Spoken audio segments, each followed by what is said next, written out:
Olá, bom dia! Seja bem-vindo, seja bem-vinda! Está no ar mais uma edição da nossa revista, o Revista da Cidade, um programa interativo que, antes de mais nada, precisa e pede sempre a sua participação. Olha aqui o nosso canal direto, revistadacidade.tvgazeta.com.br. Através desse endereço, você pode aí mandar a sua sugestão, a sua crítica, a sua pergunta, para que os profissionais que a gente recebe aqui no estúdio respondam para você ao vivo e a cores. Até o meio-dia a gente vai receber várias pessoas, vários profissionais, e que a gente vai conversar sobre vários assuntos interessantíssimos, que já está também aí na sua tela. Estou recebendo aqui também hoje o Anderson Cavalcante. Ele é escritor e palestrante e vai conversar com a gente sobre a segunda chance que muitas vezes a gente tem na vida. Às vezes a gente passa por uma situação difícil no cotidiano e aí recebe uma oportunidade de viver de um jeito diferente. Não é isso, Anderson? Bom dia! Bom dia, prazer enorme estar aqui com vocês. Vai ser muito bom estar com vocês. Com certeza, e vai ser um bate-papo muito bacana, porque muitas pessoas vão se identificar com o que a gente vai conversar, né? Sem dúvida. Sem dúvida nenhuma, vai ser um prazer falar sobre essa oportunidade de uma segunda chance que você tem na sua vida. E a gente vai conversar também sobre histórias de superação, né? Dando exemplos de pessoas que passaram por situações realmente muito difíceis e se superaram e deram aí o verdadeiro exemplo pra gente seguir. Vamos de janeiro. Beijo a todo mundo do Rio que assiste aí o nosso Revista da Cidade. Mudando de assunto agora, vamos conversar sobre uma segunda chance que muitas pessoas têm aí a oportunidade de ter na vida. Parece milagre, né? Depois de ter sofrido um grave acidente de carro e ficar em coma induzido, o cantor Pedro Leonardo está se recuperando a cada dia e já tem previsão de alta. Olha só que notícia ótima. O rapaz de 24 anos teve traumatismo craniano, trauma abdominal e no processo de sua recuperação passou por uma cirurgia para corrigir uma fratura na perna esquerda.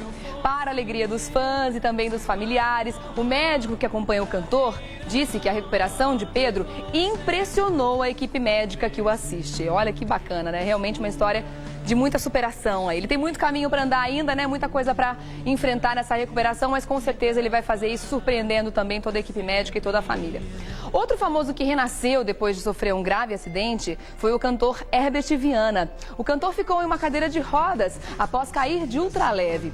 Recuperado, o líder dos Paralamas do Sucesso voltou aos palcos mostrando novas canções para a alegria dos fãs. Bom, tem mais histórias aí pra gente contar pra você. Diagnosticada com leucemia, a atriz Drica Moraes precisou se afastar do trabalho para se submeter a um transplante de medula. Antes de saber da doença, a Drica adotou um bebê, o Matheus, que hoje está com 3 aninhos, muito lindinho. Curada, a atriz declarou não ter dúvidas que, além do seu doador de medula, claro, Matheus foi parte fundamental no seu tratamento.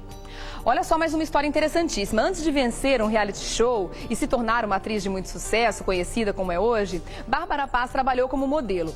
Foi nessa época que viveu um dos momentos mais difíceis da sua vida. Ela sofreu um sério acidente de carro que deixou cicatrizes profundas no seu rosto.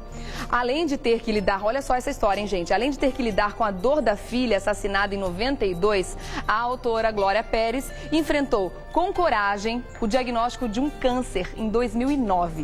Mesmo fazendo quimioterapia, a novelista não se deixou abater e continuou com o mesmo ritmo de trabalho. E olha só, o que dizer do iatista Lasgrael, meu Deus, quase que não sai. Ele foi atingido por uma lancha em alto mar, né? Você se lembra dessa história. Ele acabou perdendo uma perna, mas ele deu a volta por cima e retornou à vela. Esses são apenas alguns exemplos de pessoas que tiveram uma segunda chance de viver. Para conversar sobre isso, para falar sobre essa segunda chance que muitas pessoas passam e outras, na verdade, para conseguir um novo sentido na vida, para ter mais alegria de viver, nem precisam passar por uma situação desse tipo. Já conseguem encontrar essa alegria nas coisas simples do dia a dia. Vamos falar sobre isso com um convidado que eu estou recebendo hoje aqui. Ele é escritor, também palestrante, Anderson Cavalcante. Olá, tudo bem? Tudo bem. Seja bem-vindo. Tudo Obrigado. jóia? Tudo jóia. Olha, um assunto muito legal, né? Porque eu acho que a questão da segunda chance, existe também o momento em que a gente precisa enxergar que essa segunda chance foi colocada na nossa vida. E como eu falei antes, algumas pessoas realmente precisam de um um choque, de um cutucão muito forte da vida para prestar atenção em algumas coisas. E outras não, outras já têm uma alegria de viver, uma presença que realmente faz a diferença, né? Sem dúvida. É muito comum a gente ouvir as pessoas falarem que na vida você aprende por amor ou por dor. É verdade. Nossa, você falou tudo. E a maior parte das vezes, infelizmente, a gente aprende pela dor. E todos esses casos que você citou agora, né, na abertura, Regiane, tem uma coisa que é muito importante falar, que assim, quando você passa por uma situação de choque, você sai da zona de conforto, você é obrigado a sair da zona de conforto do dia a dia que você vem levando a sua vida, mas tem uma coisa linda nisso, que você amplia bastante seu estado de consciência com relação à vida, com relação à sua vida, com relação à vida das pessoas que estão ao seu redor e o que você tem feito com essa vida que você está levando. Então, quando a gente para falar da segunda chance, que essas pessoas acabaram, graças ao bom Deus do céu, tendo na vida delas, e muitos outros que estão assistindo a gente agora, todo mundo conhece alguém que passou por isso, você consegue ver que essas pessoas ampliaram bastante o jeito que elas enxergam a vida, a forma que elas lidam com as questões do cotidiano. E a intensidade com que vive os momentos, né? Os momentos bons, preciosos. Principalmente. No caso do cantor Pedro Leonardo, que a gente está vendo nas imagens aí, você acredita que a alegria que ele já tinha de viver antes mesmo do acidente, isso tudo ajudou na recuperação? Porque, como a gente já comentou também, ele surpreendeu na recuperação dele toda a equipe médica, os familiares, está todo mundo assim de queixo caído com a rapidez, com a velocidade da recuperação, né? Pelo tamanho do dano do que aconteceu nesse acidente. Sim. Então, o fato da pessoa já ser uma pessoa positiva, de encarar a vida com essa alegria, com essa vontade de viver, quando a pessoa enfrenta uma dificuldade como essa, é mais fácil dar volta por cima? Sim, estudos da medicina comprovam isso, que as pessoas que conseguem, que têm essa vontade de viver, essa alegria pela vida em abundância, né, que está sempre disposta e buscando um novo dia, um novo aprendizado, uma nova experiência, essas pessoas normalmente elas têm um tratamento, elas reagem a um tratamento mais rápido do que as outras pessoas que não têm essa postura. Normalmente as pessoas que têm uma postura mais rancorosa, mais fechada, uma descrença ou uma falta de fé, elas demoram 3 vezes mais tempo para reagirem ao tratamento do que as pessoas que têm um jeito mais leve de levar a vida. E você tocou num ponto muito interessante, que é a questão da fé. Sim. No caso do cantor Pedro Leonardo, claro, além de toda a família orando por ele, a gente teve aí uma comoção nacional muito grande, fãs de todo lugar do Brasil, muita gente fazendo vigília na porta do hospital. Então essa corrente de fé, olha, só de falar nisso me dá um arrepio, essa corrente de energia positiva, isso também é muito importante, né? Eu imagino que as pessoas, quando elas estão com a energia focada e concentrada num bem maior, no bem de uma outra pessoa, isso também pode ajudar muito numa recuperação. Isso ajuda muito a força das pessoas, mas também o próprio paciente, o próprio ser humano que está passando por essa dificuldade. O Dr. Herbert Benson, que é o coordenador do curso de medicina de Harvard, ele fez um estudo para mostrar a relação que a fé tem no tratamento das pessoas, dentro de um hospital, de uma situação, onde ele conseguiu comprovar, dentre um monte de aspectos, que a pessoa, quando ela está imagina um ambiente de hospital, é muito complicado, ainda mais quando você é o paciente. Claro. As limitações que você tem que lidar, a dor e um monte de outras coisas, físicas e emocionais, né? Os sentimentos que você tem que lidar ali. E aí ele mostra o quê? A pessoa, quando ela tem uma fé em alguma crença, independente da sua crença, ela entra num estado de oração. Quando ela entra nesse estado de oração, ela diminui os batimentos cardíacos dela e diminui, porque ela está concentrada, respirando, orando, diminui os batimentos cardíacos e a velocidade das correntes cerebrais dela. Olha que bacana. Como a oração ela é repetida várias vezes, isso vai ajudando no processo e vai diminuindo dentro do organismo dela o noradrenalina e a adrenalina, que são os hormônios do estresse, que fazem mal e que fazem com que os medicamentos não ajam tão bem como poderiam agir se não tivesse essas barreiras naturais. Ou seja, ele conseguiu comprovar que as pessoas que têm uma crença e que entram nesses estados, elas conseguem ter uma reação muito melhor aos medicamentos do que uma pessoa que não tem uma crença, uma fé em alguma coisa. Olha que Aí perguntaram para o Dr. Herbert, existe uma outra forma de conseguir esse mesmo efeito? Ele falou, sim, através de outros medicamentos, mas não vai ter o efeito da espiritualidade da fé, que traz uma sensação de força, de crença, de que existe algo maior, que você não está sozinho, que medicamento nenhum te traz. Gente, tá aí uma coisa que eu não sabia, que novidade interessante. É muito bacana. Então quer dizer que está provado que fisicamente a fé tem contribuições muito relevantes no tratamento. Para que a gente se recupere, para que a gente tenha uma manutenção da nossa boa saúde também. Sim. É impressionante ver. Legal. E tanto que nas universidades americanas, 2/3 das universidades americanas de medicina tem como matéria obrigatória espiritualidade no curso de medicina. No Brasil, acho que a UBRA, se não me engano, uma ou outra estavam fazendo como matéria como optativa, né? Mas ainda no Brasil ainda a gente não caminhou muito nessa direção, mas vamos caminhar. Ah, com certeza. Agora ainda falando do Pedro Leonardo, claro que ele ainda tem um grande caminho a percorrer, né? Na recuperação dele, para que ele volte aos palcos, como todos nós mas é um milagre, desejamos. né? Foi um milagre, com certeza. Mas ele ainda vai passar passar por momentos da recuperação dele, né? Reabilitação física e tudo mais, a retomada da carreira e tudo. Pode ser que em algum momento ele tenha uma baixa, assim como muitas pessoas que estão passando por um processo de recuperação, né? Você fica positivo, mas em algum momento você para se perguntar por que aconteceu comigo? Ou, poxa, sou abençoado, mas por que isso está acontecendo e tudo mais? Se de repente ele tiver essa baixa nesse momento bom que ele está tendo na recuperação, no positivismo, o que ele precisa fazer para transmutar essa energia nesse momento? Essa pergunta é muito boa. Eu vou só voltar um pouquinho antes, que é importante para as pessoas que estão ouvindo a gente. Todo mundo que passa por uma situação de luto ou de quase morte, perspectiva de morte, tem um monte de teoria em cima disso, mas tem uma que eu gosto muito, que é de uma psiquiatra suíça, Elizabeth Kubler-Ross, de 69, esse estudo dela, onde ela fala que tem 5 estágios quando você passa por isso. O primeiro estágio é o da negação. A pessoa fala assim, não, isso não está acontecendo comigo, isso não está acontecendo comigo. Então ela descobre que é uma doença grave, se encontra, acorda de repente no hospital, enfim, ou perde um ente querido, então a negação. Depois da negação vem a parte da raiva, da cólera, assim, de não, isso não é justo, aí você explode com umas pessoas que você ama, você explode com o médico, você briga com todo mundo. Né? Então esse é o processo. Depois vem a negociação. Pede para o médico, por exemplo, poxa, deixa pelo menos, dá um jeito de eu viver até meus filhos crescerem, ou dá um jeito de, enfim, você começa a querer negociar para conseguir um pouco mais. Quarto vem a depressão, que aí pode ser o que, em cima da sua pergunta, então a pessoa já está no estágio, mas ela fala, putz, pode ter recaídas.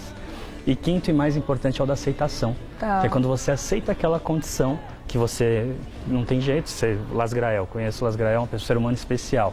Então não tem jeito, infelizmente ele perdeu a perna. Por isso, né? Então na hora que ele aceita, e aí os estudos comprovam que no momento que você aceita, você consegue ter uma relação com você, com as pessoas que estão próximas de você e com a vida, infinitamente melhor do que quando você está negando, quando você está entrando nessa angústia de não entender que aquilo é a sua nova realidade. Tá, e essa aceitação, claro, ela tem que ser do fundo do coração mesmo. Física, isso emocional. Tem que ser completa. Não adianta você parecer que aceitou, tentar viver uma vida normal e aí no fundo quando você está quietinha no seu quarto ali você não aceita, você chora, você não se conforma, quer dizer, você não chegou ainda no momento da aceitação. Está se enganando. Agora, o que nesse caso, a pergunta que eu fiz é justamente por isso, se de repente em algum momento dessa recuperação ele tiver esses momentos de altos e baixos, no momento que ele está lá embaixo, o que ele tem que fazer para se apegar mais na fé, ficar mais perto dos amigos, da família? A fé é fundamental nesse momento porque te traz uma amplitude da vida de uma bênção maior, porque muita gente fala assim, como que tá a vida? Tá corrida. Tá correndo para quê? Tô ganhando para ganhar a vida.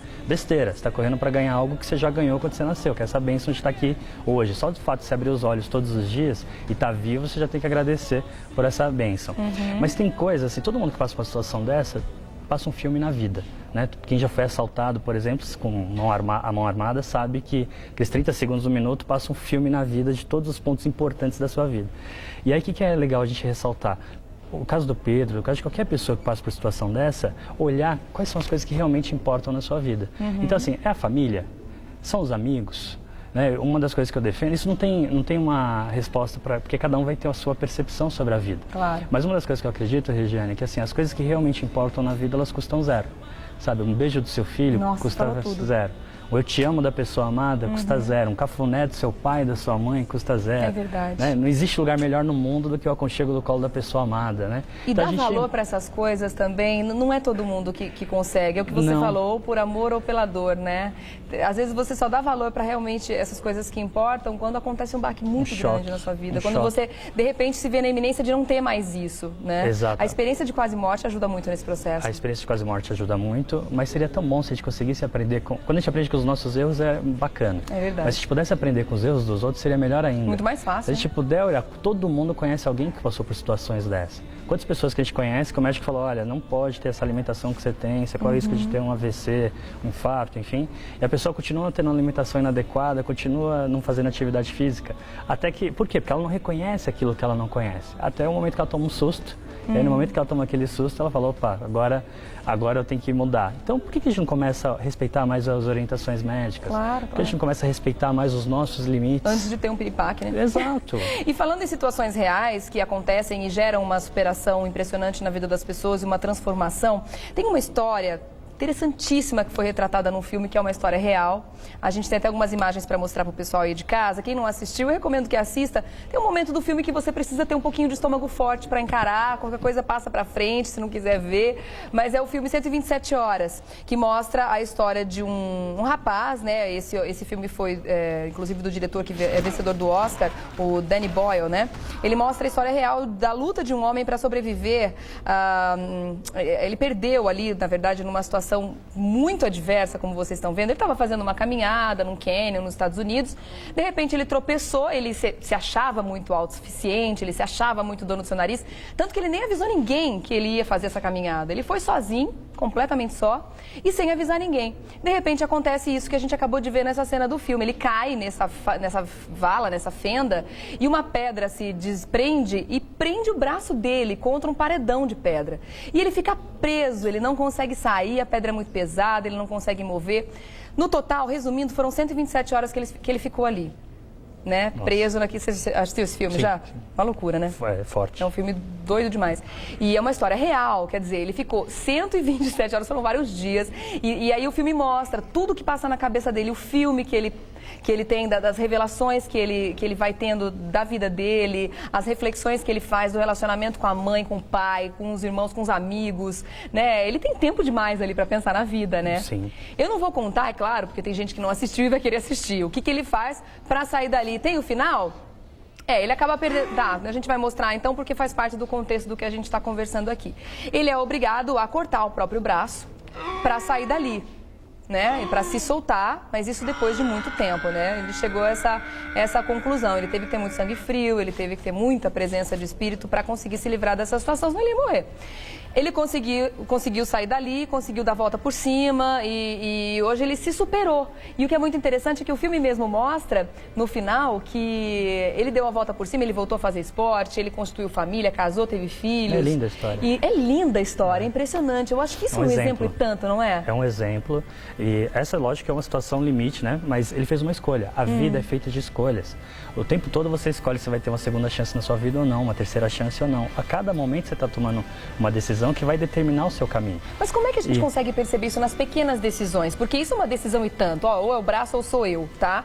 Mas e no dia a dia, como é que a gente percebe isso de forma sutil? Quando você se pergunta o tempo todo o que é maior? O que é maior? Eu ter os dois braços, no caso do filme, ou eu estar vivo? Vou perder minha vida por causa do braço ou vou perder meu braço para ficar com a minha vida? O que é maior?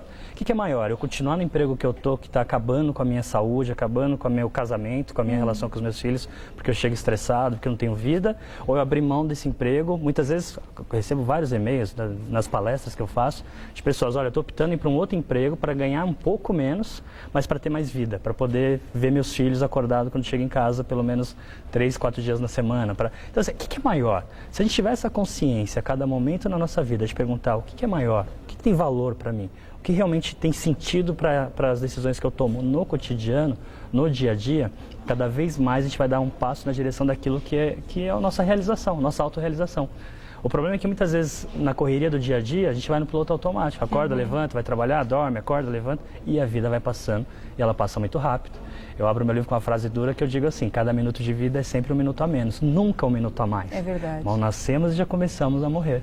E é interessante a gente pensar que os sonhos que a gente tem, é claro que é importante sonhar, é importante idealizar, fundamental, né? Pra gente se manter vivo, se manter com vontade de viver, de realizar e concretizar. Mas a única e exclusiva certeza que a gente tem é o agora, é esse momento que a gente está vivendo. A gente pode sonhar e deve sonhar, mas a gente não tem certeza se vai realizar aquele sonho. Então por que não aproveitar esse momento que a gente está batendo esse papo, por exemplo? Regiane, tudo que a gente falou até agora é passado. E o futuro a gente não sabe se virá. É verdade. Então, assim, é o presente que importa, é o agora, é viver intensamente cada momento da sua vida. Para quando você botar a cabeça à noite no travesseiro, você ter aquela sensação, aquele prazer de que você deu mais um passo rumo à sua autorrealização. É verdade. E aí a gente falou sobre traumas físicos, muitas vezes, acidentes e tudo mais. Mas muitos são os momentos em que a gente passa, em que isso pode ser realmente um divisor de águas na vida de uma pessoa. Um trauma de um assalto, uma situação de estresse muito grande, principalmente quem vive em São Paulo, né? Não estamos falando só de coisas físicas, mas de repente traumas psicológicos que deixam sequelas, né? De medo, enfim. E isso também pode causar uma grande transformação. Mas no caso do personagem do filme, né? Que é um caso real, no caso do Las Grael, que eu conheço pessoalmente, e outros mais, são pessoas que cresceram muito como seres humanos, espiritualmente falando, dúvida. como profissionais, assim, sabe? São pessoas que se tornaram um pai melhor, um marido melhor, um filho melhor, seres humanos melhores a partir dessa experiência. Eles souberam aproveitar essa lição dura que passaram. Chacoalhão e tanto da Nossa, vida, né? muitos de nós olham isso e falam, será que eu conseguiria, né? Será que eu teria essa e com força? com muita força eles se tornaram seres humanos que a gente admira hoje. Então é muito mais fácil a gente ter força para fazer essa transformação sem ter que passar por isso, Sem né? dúvida. Vamos buscar sempre, Esse né? é o desafio, é isso que a gente tem que Ser buscar. humanos melhores todos os dias, né? isso Com aí. certeza. Você falou no seu livro, eu vou deixar a dica de leitura aqui muito legal, ó. O que realmente importa, tá? Com certeza tem muita coisa bacana aqui para você absorver, para você utilizar aí no seu dia a dia, para fazer essa transformação, né? É isso aí. Anderson Cavalcante, escritor e palestrante, muito obrigada Obrigado de novo você, por você Jane. ter vindo aqui. Vou deixar o site para o pessoal consultar aí, www.andersoncavalcante.com.br. Muito obrigada pela sua presença aqui mais uma vez. Está convidado a voltar sempre, Obrigado. tá bom? Ai, que papo bom!